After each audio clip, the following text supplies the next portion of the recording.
नमस्कार दोस्तों, विद्यादीप में आपका स्वागत है।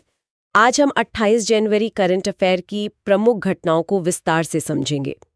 तो चलिए आज की चर्चा की शुरुआत करते हैं। पहली खबर साहित्य और संस्कृति की दुनिया से है। अंतर्राष्ट्रीय कोलकाता पुस्तक मेला, जो हमेशा से ही एक बहुत बड़ा आयोजन रहा है, हर साल एक देश को फोकल कंट्री के रूप में चुना जाता है। तो सवाल ये है कि हाल ही में 19वें अंतर्राष्ट्रीय कोलकाता पुस्तक मेले के लिए फोकल कंट्री के रूप में किस देश को चुना गया है? इसका सही उत्तर है अर्जेंटीना। अर्जेंटीना। अच्छा, ये तो काफी दिलचस्प है। मतलब इस बार मेले में हमें दक्षिण अमेरिकी साहित्य की खास झलक देखने को मिलेगी। बिल्कुल, और अर्जेंटीना को इस साल के मेले के लिए विशेष भागीदार देश चुना गया है। वैसे ये दक्षिण अमेरिकी महाद्वीप का एक प्रमुख देश है।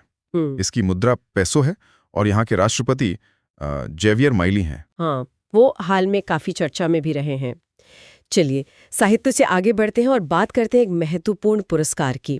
ये पुरस्कार उन लोगों को सम्मानित करने के लिए दिया जाता है जो आपदा के समय असाधारण काम करते हैं। तो व्यक्तिगत श्रेणी में सुभाष चंद्र बोस राष्ट्रीय आपदा प्रबंधन पुरस्कार 2026 के लिए किसे चुना गया है? यह सम्मान सीता सेल्के को दिया गया है। सीता सेल्के। अच्छा, इस पुरस्कार से जुड़ी और क्या खास बातें हैं? देखिए, सीता सेल्के को आपदा प्रबंधन में उनके उत्कृष्ट कार्य के लिए इस पुरस्कार के लिए चुना गया है। यह पुरस्कार केंद्र सरकार देती है आपदा प्रबंधन के क्षेत्र में निस्वार्थ सेवा के लिए। और मेजर सीता सेल्के ने कई बचाव अभियानों में बहुत महत्वपूर्ण भूमिका निभाई है। बहुत खूब। अब अगली खबर सुरक्षा क्षेत्र से है। भारतीय सेना समय समय पर सुरक्षा सुनिश्चित करने के लिए विशेष अभियान चलाती है। तो हाल ही में भारतीय सेना द्वारा ऑपरेशन 83-1 किस क्षेत्र में चलाया गया है? यह ऑपरेशन जम्मू कश्मीर में चलाया गया। जम्मू कश्मीर। जी, भारतीय सेना ने जम्मू कश्मीर में सुरक्षा सुनिश्चित करने के लिए ये विशेष ऑपरेशन चलाया है। और जम्मू कश्मीर से जुड़ी कुछ और भी अहम खबरें हैं शायद? हाँ, बिल्कुल। हाल ही में वहां 500 नई अटल टिंकरिंग लैब्स की भी घोषणा की गई है। 500? ये तो बहुत बड़ी संख्या है। जी, और एक और बात, कश्मीर का अनंतनाग रेलवे स्टेशन माल ढुलाई के लिए सक्षम होने वाला घाटी का पहला स्टेशन बन गया है। चलिए एक और महत्वपूर्ण ऑपरेशन की बात करते हैं जो नक्सल विरोधी अभियान से संबंधित है। नक्सल विरोधी अभियान ऑपरेशन मेगावरू हाल ही में किस राज्य में चलाया गया? यह अभियान झारखंड में चलाया गया। झारखंड में? जी, ये ऑपरेशन झारखंड में माओवादियों के विरुद्ध चलाया गया था।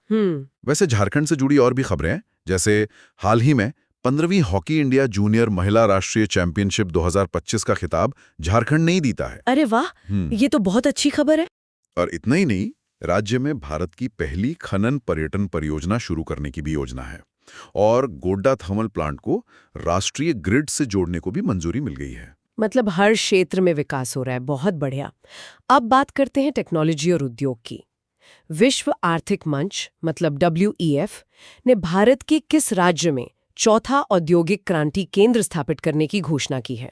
इसकी स्थापना आंध्र प्रदेश में की जाएगी। आंध्र प्रदेश में? अच्छा जी, ये केंद्र आंध्र प्रदेश में स्थापित किया जाएगा। वैसे ADR की एक रिपोर्ट आई थी जिसके अनुसार, हाँ, उस रिपोर्ट के अनुसार आंध्र प्रदेश के मुख्यमंत्री देश के सबसे धनी मुख्यमंत्री हैं। अच्छा, और भी कुछ खास योजनाएं हैं आंध्र प्रदेश में? जी, वहां विश्व का सबसे बड़ा ग्रीन अमोनिया प्रोजेक्ट भी लगाया जाएगा और होप आइलैंड पर सैटेलाइट लॉन्च सुविधा विकसित करने की भी योजना है। मतलब टेक्नोलॉजी से लेकर ग्रीन एनर्जी तक हर जगह काम हो रहा है। चलिए अब स्वास्थ्य सेवाओं से जुड़ी एक महत्वपूर्ण योजना पर नजर डालते हैं। किस राज्य सरकार ने मुफ्त कैशलेस चिकित्सा देखभाल के लिए मुख्यमंत्री सेहत योजना की शुरुआत की है? ये योजना पंजाब सरकार ने शुरू की है। पंजाब सरकार ने। इस योजना के फायदे क्या हैं? इसके तहत हर परिवार को 1 लाख रुपए तक का मुफ्त इलाज मिलेगा। 1 लाख रुपए तक का? जी, और ये सुविधा सरकारी और सूचीबद्ध निजी अस्पतालों में कैशलेस उपचार के रूप में मिलेगी। और सबसे अच्छी बात यह है कि राज्य के सभी निवासियों को इस योजना के तहत कवर किया जाएगा। ये तो बहुत ही अहम कदम है। अब क्रिकेट जगत से एक बड़ी खबर लेते हैं। ICC ने बांग्लादेश के स्थान पर किस देश को T20 विश्व कप 2026 में शामिल करने की घोषणा की है? बांग्लादेश की जगह स्कॉटलैंड को शामिल किया गया है। स्कॉटलैंड? ये तो अप्रत्याशित है। हाँ, ICC ने बांग्लादेश की जगह स्कॉटलैंड को शामिल किया है। ये निर्णय आगामी T20 वर्ल्ड कप के लिए लिया गया है और स्कॉटलैंड, जैसा हम जानते हैं, यूनाइटेड किंगडम का हिस्सा है। बिल्कुल। चलिए क्रिकेट से अब शिक्षा के क्षेत्र की ओर चलते हैं।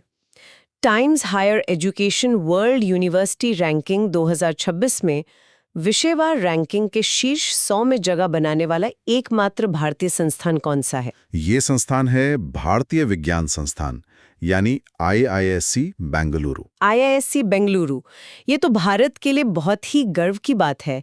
किस विषय में ये रैंकिंग मिली है? उन्हें कंप्यूटर विज्ञान विषय की श्रेणी में स्थान मिला है। और रैंकिंग क्या रही? वैश्विक स्तर पर 96वां स्थान। 96वां, मतलब दुनिया के टॉप 100 में? जी हाँ, ये रैंकिंग शिक्षण, अनुसंधान और नॉलेज ट्रांसफर सहित कुल 18 मानकों पर आधारित होती है।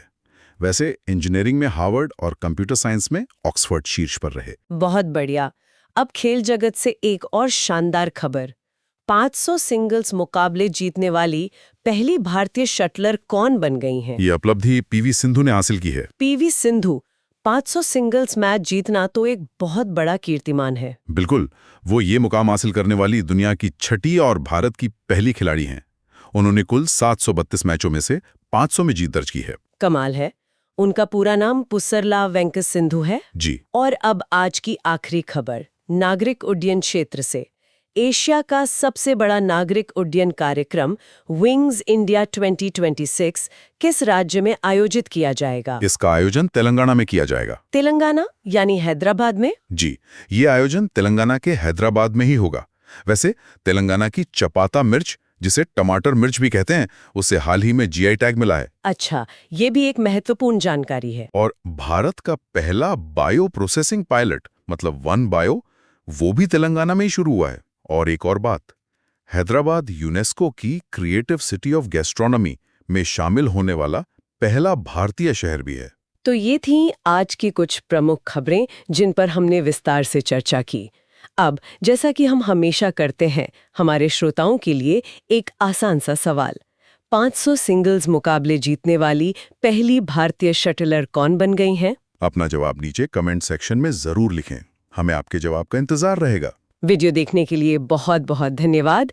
यदि आपको ये वीडियो उपयोगी लगा हो तो वीडियो को लाइक करें, कमेंट करें और अधिक से अधिक शेयर करें।